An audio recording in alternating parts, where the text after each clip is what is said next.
Hey, what's up, everybody? Cheyenne Perry here with the Lean In Podcast, where everyone has a story to tell. It's time to lean in, listen, and learn from the stories that are shared. Let's get it. Hey, what's up, everybody? Cheyenne Perry here with the Lean In Podcast. Thank you so much for tuning in to today, episode number 11. We have my good friend, a brother from another mother, Tracy Hubbard, joining us today. How you doing, man? Hey, how you doing? I'm doing well.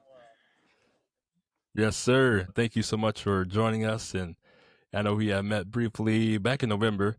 We had a campus life lock-in, tons of kids, tons of adults, fun time, and it was awesome to see you out there breaking some ankles on some students. So, brother, still got some skills. Yeah. So Yeah, play. Sometimes when you play with the kids nowadays, you got to go hard. that's right. That's right. Go hard or go home. So yeah, send them home, send them packing. So Tracy, thank you so much, man. Can you just share with us viewers and listeners a little bit about your story, your upbringing? I'm Tracy Hubbard. I'm from Detroit, Michigan. I went to charter school right outside of Detroit called Warren Mission Collegiate. And then I went to college at Central Michigan, wrestled there under one of the Hall of Fame coach, Tom Borelli.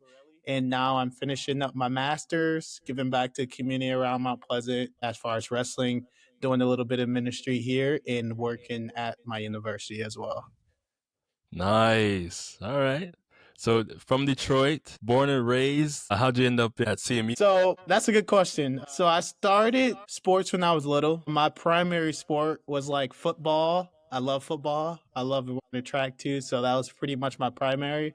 I ended up wrestling in high school my sophomore year. I had no idea about wrestling. CMU reached out to me like the last month of my school year, my senior year, and offered me money to come to school there. And I was like, I guess I'm going to CMU. Nice.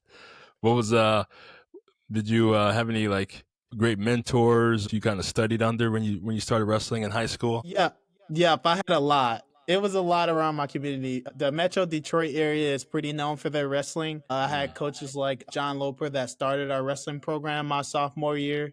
He is probably the pretty much the big anchor. He brought in a college kid, Connor McDill. He wrestled at a local high school around there, and he wrestled a little bit in college. So I got to wrestle with him a lot. He was a pretty good athlete. I think he took a third like 4 years in a row, which is pretty hard to do. Yeah. He wrestled with me a lot. I had no idea about wrestling, but he helped me a lot. So I would definitely say those two back in my high school days. Okay. Yeah. Yeah.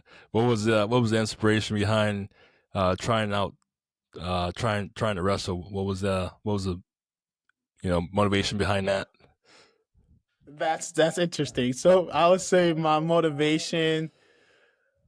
I was a football guy, like I said. So I was a freshman on JV, and that next year, my coach said, "Hey, if you want to be on varsity, you have to wrestle." So I'm like, okay, I might as well wrestle. I'll give it a try. So I ended up wrestling. Kind of that was my motivation. Yeah. Okay. I never wrestled. I mean, only wrestled with my brothers back in the day. Trying to do WWE moves and trying to do all that crazy stuff. But walk us through like the mentality of a wrestler, like having to add weight or drop weight. What was that like for you? So in high school, I probably dropped like 10 to 15 pounds. I wrestled 135, 140, and I walked around maybe like 155. So it was a pretty hard battle as a high school kid trying to drop my weight down and eat healthy because I had no idea how to do that at all yet. So I had a Yeah. lot of people like Connor, my mentor Virgil Smith and Ricky Gonzalez helping me a lot.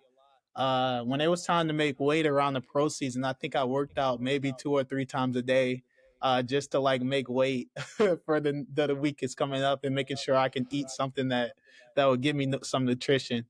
But Yeah. but my college years, I didn't have to cut weight, so it was pretty nice. Yeah. What was that transition like going from high school to college as a wrestler? Woo, it was hard. My first summer here, like I've never been outside of Detroit. I'm kind of Detroit native, but outside of 7 Mile and Conant to like 13 Mile and Warren, I haven't been past those areas. So going up to Mount Pleasant was completely different. I never seen a cornfield, a turbine, a cow in my life. So it was pretty different for me. When I got there wrestling wise, it was a culture shock. Being from the inner city, most of the time I didn't see like most of my peers were people that looked like me as far as my team, and we'll Right. travel out and go wrestle, but it wasn't very often. So it was kind of different for culture dynamic, like kind of language wise. I just had different terminology than other people. Right. Culture Right. wise, it was pretty cool though. I love the dynamic. It kind of learned how to like communicate and kind of understand people that look different from me, and then realize that it's not much different. Uh, and then wrestling, I really got beat up my freshman year of going into that summer training year. I think I wrestled this guy named Logan Parks. He's one of the best wrestlers I've wrestled with at Central. I think he was a senior my freshman year, and every once in a while I wrestled with him. It took me 2 months to get a takedown. I was plotting to get a takedown. And honestly, the takedown I got was kind of a fluke takedown because he kind of slipped a little bit, but I took it. I went home. I called my coaches, like I finally took him down. I got my first takedown. So it was a big difference. Man, fighting machine, man. That's awesome.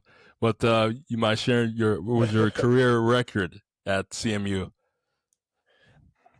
I think I finished over maybe a little bit over 50%. I wasn't the greatest coming out. I was still developing. Came into like college with only 3 years of wrestling. So I had raw talent, but I didn't know how to wrestle yet. So Yeah. I think around my third year wrestling, I had a big turnaround, just knowing, like trying to figure out my style, trying to figure out how to shoot a shot, try to figure out what's good and what works for me. It took me a little while. I think I finished like 68 and like 60. So, and we wrestled some pretty good opponents. You look at our schedule, we wrestled a Penn State, we wrestled Oregon State, we wrestled Michigan State, Michigan. Like we wrestled some top tier people. So it was pretty cool to get those experiences and kind of wrestling all over the place and wrestling good people. Like I don't think I wrestled a slappy. And if I did, it was Right, right, right. So going back, throwback to your wrestling days. Kind of walk us through your preparation mentally. Like, are you what music are you listening to as you're warming up or getting stretched out, and what's your mind like as you're preparing for matches? So for me, I'm not much of a, how can I say it? I don't need to get hyped. Like I don't need anybody to hype me up. I don't need the rah rah and stuff like that because I like to control my emotions before I get on the mat, and I don't want to get overexert. Like Right, I don't want right. to overexert myself and like give some energy that I don't need to burn off. And I'm like, okay, for me, this is I will go to either I'll bring something for food after weigh in, and I'll get like a Gatorade. I love the body armors. Every once in a while, Pedialyte. If we're Hmm. home, I'll make sure one of my siblings or somebody bring me some Chipotle because I love to eat some Chipotle.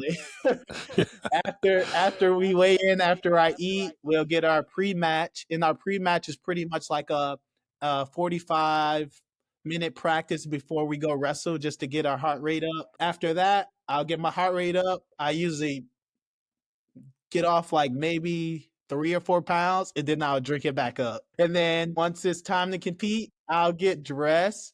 I'm probably usually the last one that's getting dressed. I'm not gonna lie. I'll put my headphones on, and then I'm bumping some gospel. I'm bumping some Tabla Man. I'm bumping Yeah. some Kirk Okay. Franklin. Yeah. I'm Yeah. Yeah. bumping Come on. bumping that good stuff.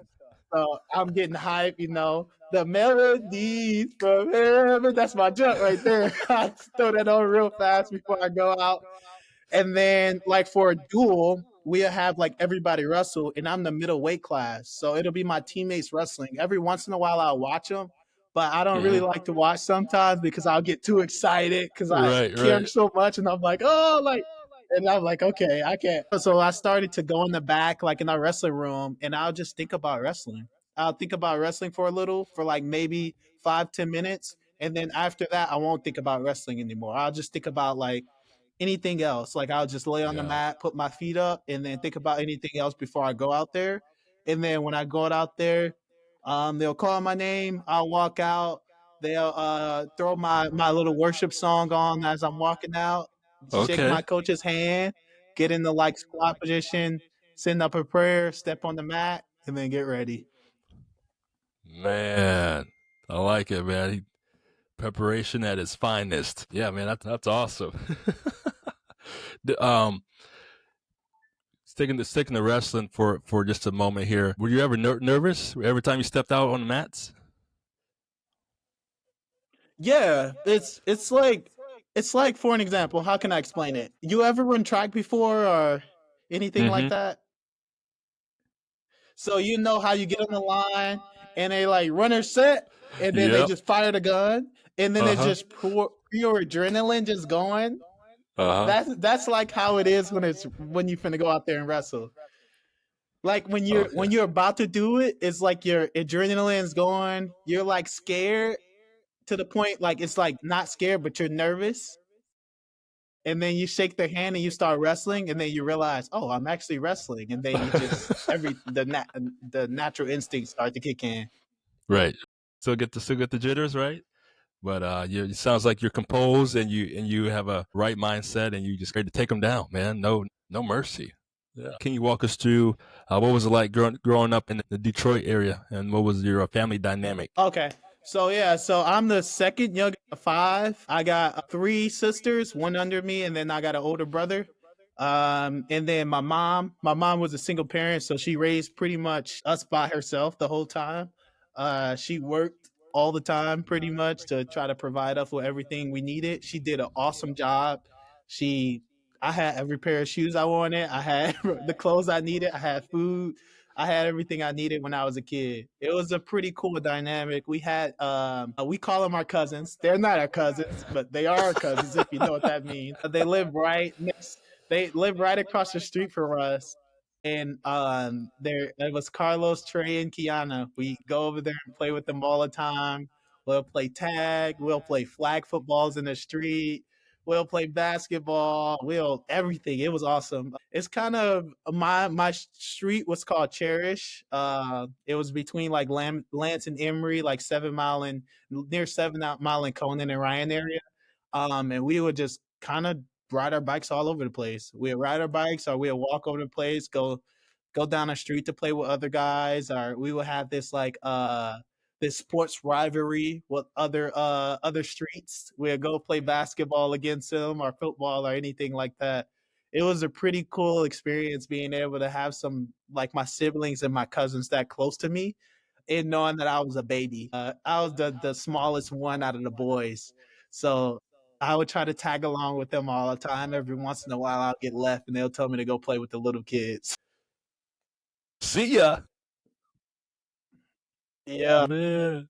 Man, man. Hey, kudos to your mom, man. Single parents, that's got to be no joke, man. To be able to take care of the kiddos and doing what you got to do to make sure everything is going afloat. So, what, Yeah. what were some of the challenges you faced growing up, or So when it comes to Detroit, the first thing that most people think about is like violence and poverty. hmm, I've grew up around it, but I was so used to the environment that it really didn't shock me or it didn't mhm. really phase me that often. Like obviously I had everything I needed. I had my essentials, but realistically, we was below the working class, probably to the extent working class and people next door to me or down the street from me had the same, basically the same outcome. So if I didn't have anything or if I didn't have any like nothing, people around me didn't have anything either, so we didn't think anything of it when it comes to poverty. We had the things we needed. So if I go to my cousin's house and guess what, I didn't eat that day, there I was gonna eat over there. If they didn't eat that day and my mom's like, "Hey, I'm cooking dinner, come inside and eat." That's how it just was. Like we looked out Mhm. for each other. It was like a whole big community. We never knew like until I got to like this stage of my adult life realizing how different it is in different communities and environments. For violence wise, it wasn't really much violence growing up. It would come to the point where if it was violence, it was never to point of gang violence or anything like that. It was more of people realizing they were in poverty and they wanted more. So when you in poverty, you want more and you have to provide for your family. Some people mindsets is completely different than other people and they do anything possible, any mean possible to get what they want.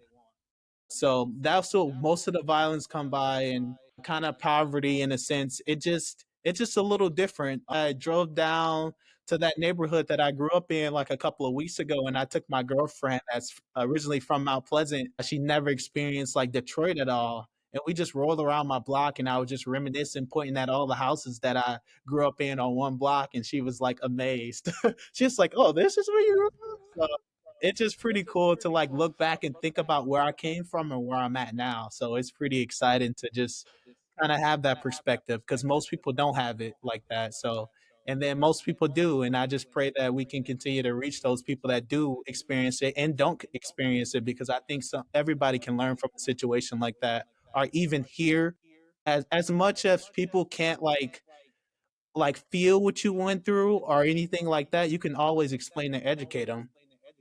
Yeah, perspective is everything, and so I appreciate you sharing.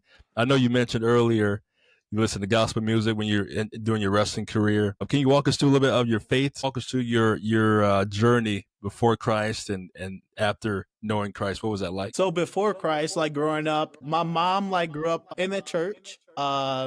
I would go to like church every once in a while, but it will be like spurts throughout the month or whatever the case may be, or like Christmas kind of deal there. But I was really young. I couldn't tell you about who Jesus was. I couldn't tell you about the cross. I couldn't tell you anything, but I can sing some music. Other than that, it was just like I had no relationship. And then once I started to get older and I started to make the decision, like, hey, I don't want to go to church. I think it's boring and I'm not understanding it. Mom's like, okay. Then once I got to college, Michael Kemp, our guy Michael Kemp reached out, asked me, did I want to go to a Bible study? And then that's was the first time when I personally had a connection with God and opened up my Bible and tried to understand and tried to kind of be obedient to the word. Yeah. Shout out to Michael Kemp, my coworker, working with Blue Water Thumb Youth for Christ. Incredible man of God. So the fact that you guys were linked up at CMU is awesome. Did your relationships change, or did you have new ones that you had to start and let go of old relationships? What was that like in college? Yeah, so I kind of when I got to college, it was a whole restart for me. I didn't have much people here in Mount Pleasant other than my teammates. And as an athlete, you got a set schedule that you got to follow. So most of the time, social life is not really there. So it was kind of like to a point where most of my old friends were back in the city working jobs and taking care of their families. And the ones that went off to college, they were far away from me. So I had to kind of find out like how to make friends again.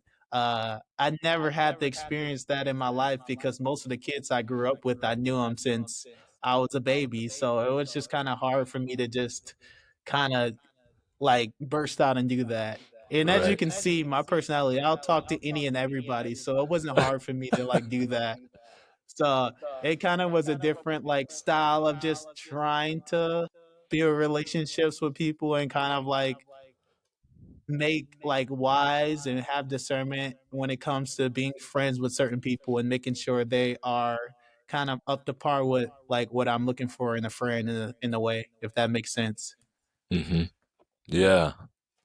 What? So were you involved with crew then? The crew ministry at CMU? Yeah, so I was involved with crew with so my freshman year I wasn't much involved there. I was still trying to get the hang of how to be a freshman kid in college and a student athlete. So once I got to my sophomore year, this is the big story. Michael Kemp reached out to me. I was walking to the calf and you know the evangelistic Michael Kemp was sitting there handing out flyers asking folks to come to Bible studies. Uh, so I took one and I talked to him for a little bit, and I'm like, "Hey, like, what is this about?" He's like, "Oh, it's a Bible study. It's called Athletes in Action. It's through Crew. Like, we're studying through the Bible. You should come through." I think we were studying Matthew. Sermon on the Mount. So it's pretty cool. I remember that time vividly. But he's like, I was like, okay, I'll think about it. He's like, yeah, you gonna come? I'm like, I'll think about it. He's like, I was like, it's gonna be food there. He's like, yeah. He's like, we'll have some cookies and stuff. And I'm like, hey, cookies, nah. You can get me with some cookies. You gotta That's give me some food. I'll do it. So I go in the cab and I come back out. I kind of wave at him, and then once I get back to my dorm, I realized that Wednesday was literally the next day. So I talked to a couple of my teammates, Ben Cushman and a couple others. Ben ended up leading Athletes in Action right after Michael Kemp left. So I invited him there and I was like, hey, you should come with me because we had a couple conversations about faith. And he was like, yeah, I'll come. So he ended up coming and a couple other my friends came. And the next day I was so scared to go into Bible study because I actually never been to a Bible study. I've been to a church, but not a Bible study. And I was like, I do not know what to expect.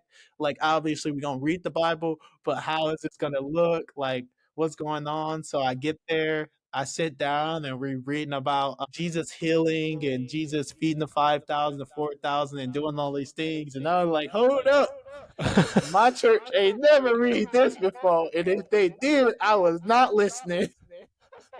And I was probably asleep. So I sat there and I was like super amazed with the concept of all this stuff. And I was like, oh, so this who Jesus is. This who is the Messiah. And I was like, well, I want to hear more. And I stayed after, and Mm. me and Michael and also Micah Kramer, he talked to me for maybe an hour or 2 hours.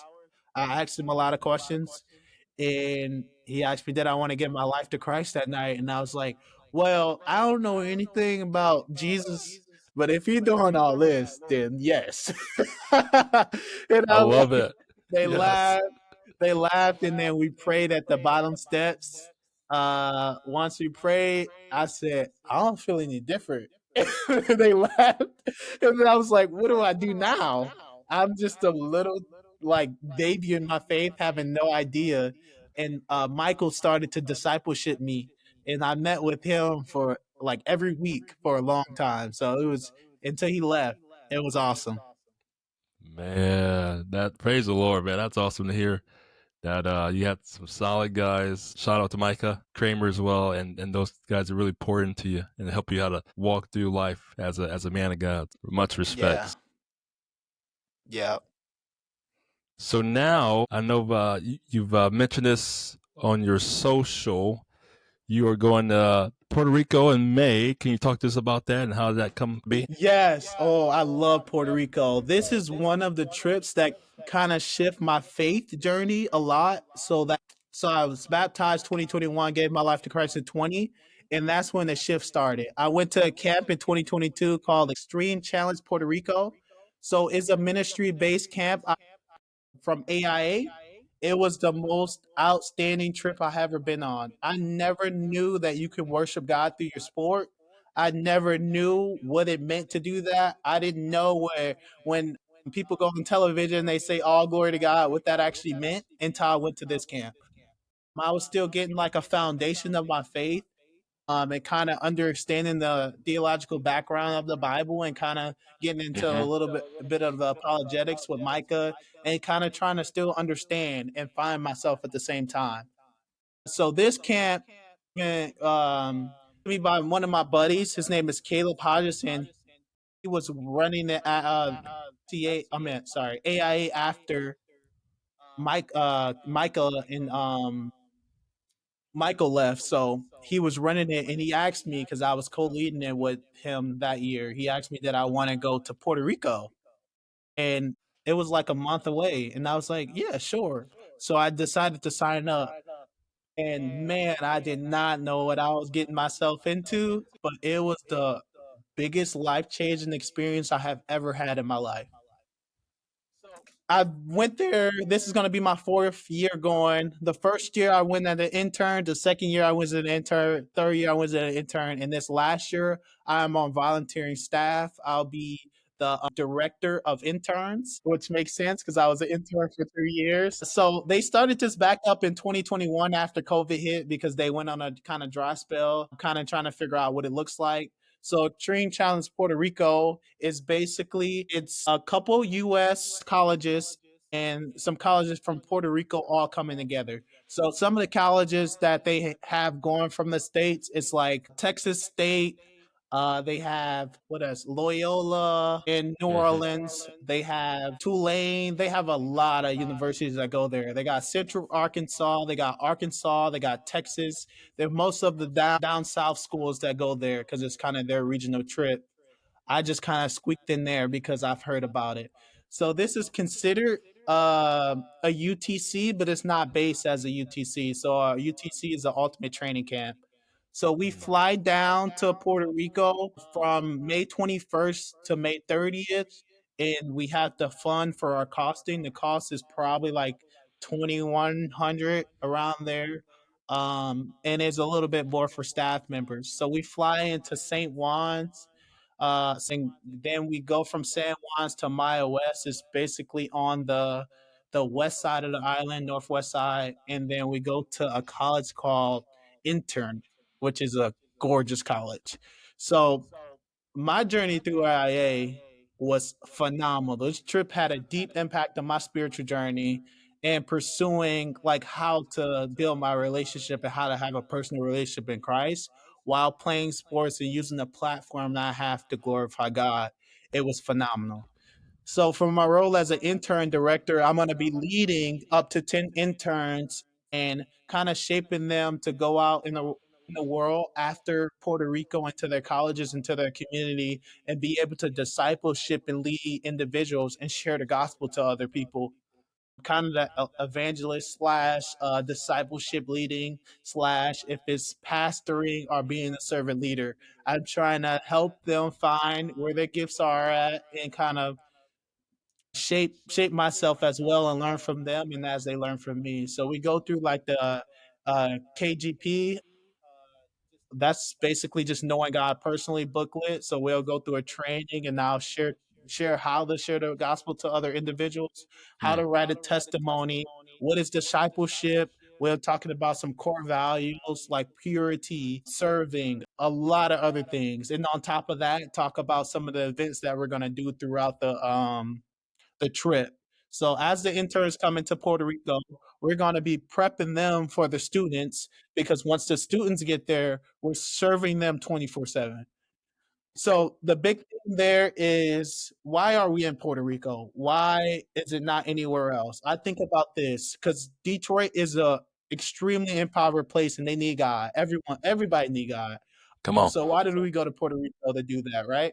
And I had a lot of people I talked to them about as I was support raising or doing other things. They was like, "Why are you going to Puerto Rico? Why are you not going to Detroit, your hometown where your people need you to go help, right?"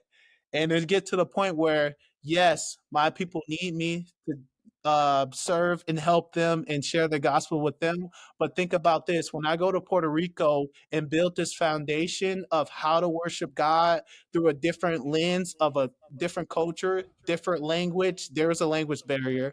My Spanish is absolutely terrible.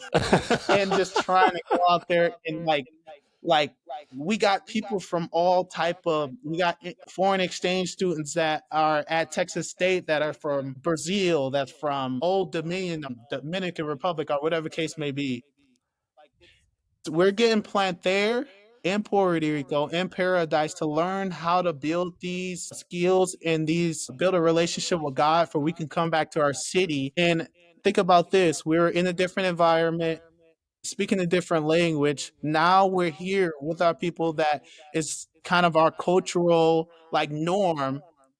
That should be easy as we Yeah. continue to build those relationships and learn from these experts that come from all over everywhere and hear about how they're reaching their children, and how they're reaching the people that they're mentoring.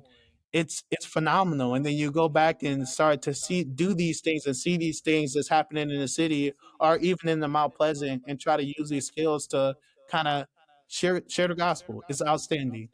So once they get there, the students get there, so we welcome them and we kind of give them the rundown. We all stay in one big house. It's probably 60 of us, maybe. It's probably more. It's awesome. It's if you're an introvert, it'll be scary. But if you're an extrovert, you will absolutely love it like I do.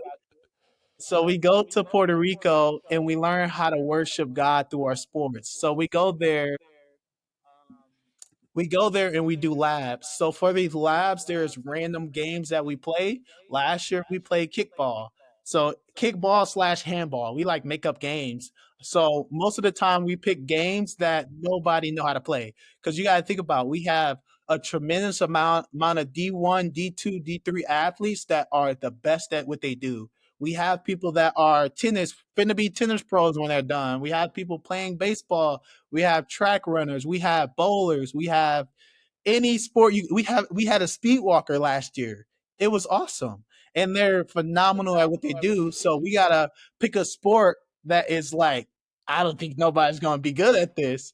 But then you find out real quick that they can do a lot of stuff. And that's the thing, student athletes, when it comes to physical activity, they think they can do everything. And that's the whole point of this entire challenge here, because we have to learn how to worship God in our sport and not make sport our idol. So as we're going through these labs, we learn these principles. It's 5 principles. It's audience of one. It's who's your audience of one? Who are you worshiping? Inside game. What's your motivation? What do you think about? What is motivating you? Hurting for certain. Trusting God in the time of need. How you're doing when you're down bad. Holy sweat, holy surrender. How to glorify God when you're going through hard times and working hard. And then the last one is victory beyond competing.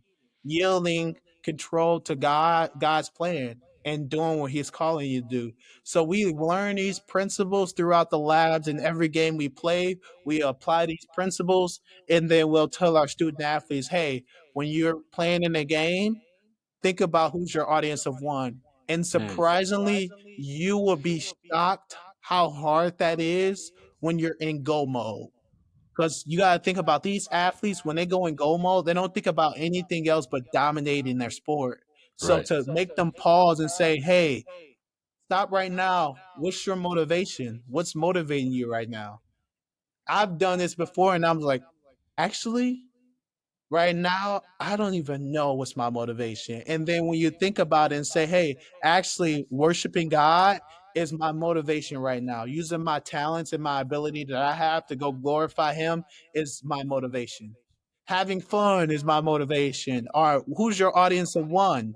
Like, what's your focal point? What are you focusing on? And it takes your sport and your competitive nature to an entire different dynamic. And it shows like you can worship God through your sport. It's awesome. So we do these labs to prep for the special. The special is an awesome challenge. It's an acronym for spiritual principles plus exhaustion and confidence in the Almighty Lord. So we do this special. It's like a draft. We have about 5 or 6 teams, and we have team captains that draft these different athletes. You got to remember, Wow. there's different type of athletes that have Yeah. different gifts as far as spiritually and physically. Some people are amazing runners. Some people are football players that can do a lot of stuff that's really athletics. We got judo guys that literally will shock you how great they are. You have soccer athletes, you have volleyball, you have all different type of athletes. So you can draft your own team. So once you draft your team, they give you a booklet pretty much and tell you, hey, this is what the games you're going to play for the special. Oh, I forgot to say that the special is a 24-hour challenge, like 24 Wow. hours of competing against your teammates. So, like I said, this is to the point to show that when it comes to physical activity, student athletes think they can do everything.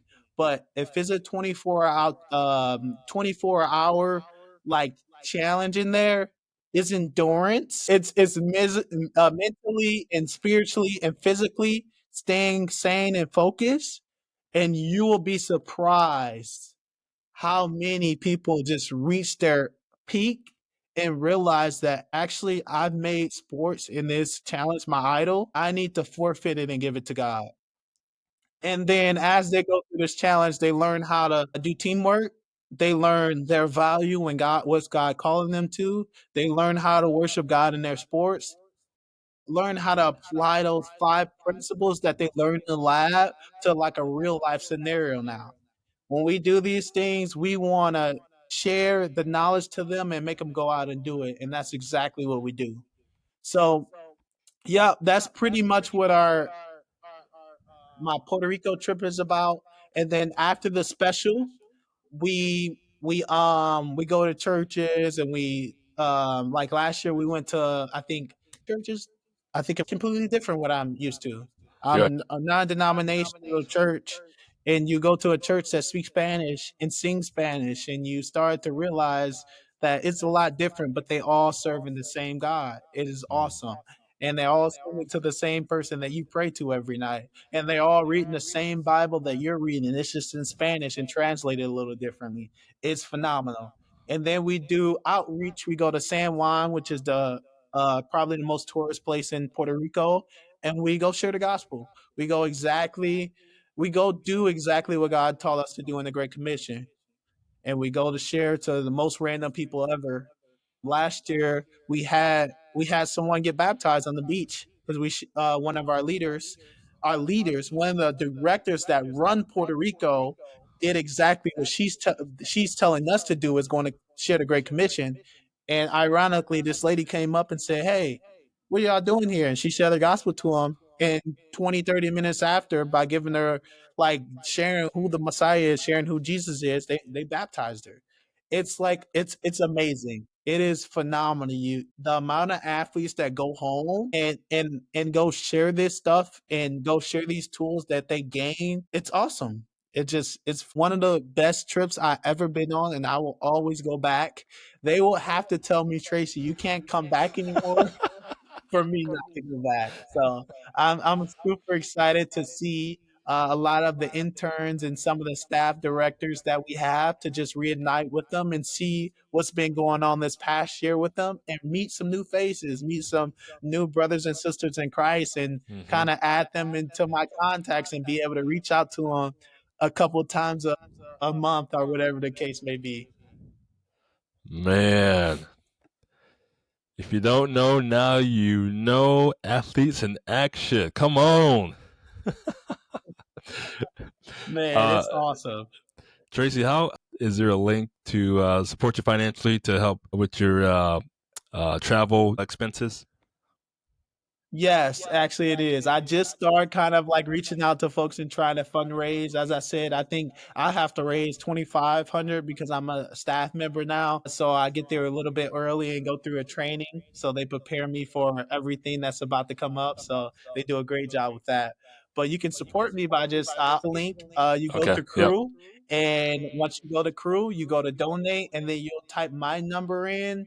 As you type my number in, you'll just give the number that you feel that God is leading you to give, and I promise you it will not go to waste. I promise you it will not go to waste because God is going to be doing something to me and other people, and it might not even be through me, but I'm just happy to witness it and go back and share the testimony with other people that want to hear about Puerto Rico. And another way, just kind of sharing with other athletes. If you're a collegiate athlete and want to go on a mission trip this year, please reach out to me. We're looking for more people. We're almost full. We get full really fast, but we have a couple of slots left. If you want to come out and kind of learn what this thing is about, sign up and we'll be a waiting list though, but we'll Yeah. see if we get you in. All right. You hear it, college folks out there. If you're interested, link up with your boy Tracy, and he'll lead you through the next steps. So, man, that's super awesome. I never heard of that trip before. And even all that what that entails. That just sounds like, man, like sign me up. I'm past college.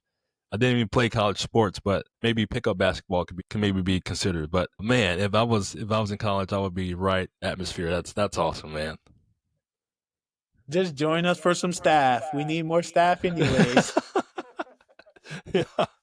Yeah, yeah. I'll take that in consideration. That is awesome to hear. And just even thinking through like how the Lord has been. preparing you for such a time as this, right? Growing up in Detroit, when at CMU, God has been pouring men into your life. You come to know the Lord. You're being trained and discipled how to live according to His word. And now you're invited these last 4 years to, like you said best, worship God through your sports. And what a phenomenal way to serve and to give back. So yeah, that's awesome. If you have not heard of it, now you know. Support the man and the mission of what God's going to do through all of these folks here going to Puerto Rico in May of this year. So that's awesome. Yes. Thank you for sharing. So yeah. Let me leave you here with as we conclude. What was something that was inspiring to you? I got two. I got one that's out there for the people that don't know Christ yet, and the people that are serving, the people that are out there doing the hard work to kind of get these kids right. That's working in the school system. That's working Yeah, yeah, the police departments, whatever the case may be. One thing I want to say that my mentors say all the time: don't cheat the kids. The kids are important. Make sure if you're going to serve the kids, go above and beyond. mm, Because when you cheating the kids, you're cheating the future. So making sure you're staying solid and being there for the young kids that you have time for, and knowing that your limits also, but realizing that you make a big effect on those kids. Because my mentors that I have, they have always like to the point been there for me and kind of been solid for me. And that showed me how to have strong character, integrity, and just continue to serve one another. That's for the people that are not Christian, that doesn't have that much of a foundation of the Christian faith, but also that is a foundation. Being able to love the young people and don't look down on them, and being able to serve them in a way that is positively affecting you and also the people that are around you. That's one thing. And for the people that are believers, it's a journey. It's a journey. We got to remember that consider our poor joy, brother and sister, when you face trials of many kind, because you will face trials, and you got to remember that this is not the end. It's not the end. Those trials are going to test you, and they're going to make you stronger and better. Consider it joy, smile, be happy. I'm not telling you to fake it, but remember that we have the eternal life gift. And lastly, eternal life is awesome, but also we got to live into the fruits of the Spirit today. Like, don't forget that we have to live in the Spirit today, love one another, be obedient to God's word, and try your best to do that. And lastly, if it's really hard for you, you're struggling. He says in His word that He will purify us from all our unrighteousness. Just continue to go back and repent and follow Him.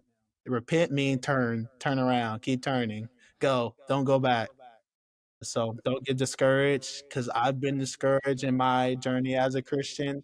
And when I fall into something that I'm not called to doing and I get discouraged, that's exactly what the enemy want me to do. And remembering that, hey, like God is calling me to walk in my purpose, and I'm going to do that and continue that. We aren't perfect, but Jesus is, and we have to run to Him for it. man, come on, Pastor. You don't gave us a little mini church service. Come on, yeah. No, I appreciate that. So that is very encouraging, and hope it encourage others as well as they hear and watch this episode. So, man, Tracy, thank you so much, man, for sharing parts of your life, how God has weaved you into some cool places and spaces, and how He's still using you as you prepare for the big trip to Puerto Rico and in May. So Yeah. I don't know why I said it like that, but yeah, Puerto Rico. But thank you so much, Tracy, and I'll put the link in the description as far as if you want to partner and financially support Tracy through this trip. Definitely do it. You don't want to miss out on what he's doing with the trip with Athletes in Action AIA. So thanks, man. We appreciate you. Thanks for our viewers and listeners for tuning into the Lean In podcast. Have a great day, and we out. Okay, thank you. Have a good one.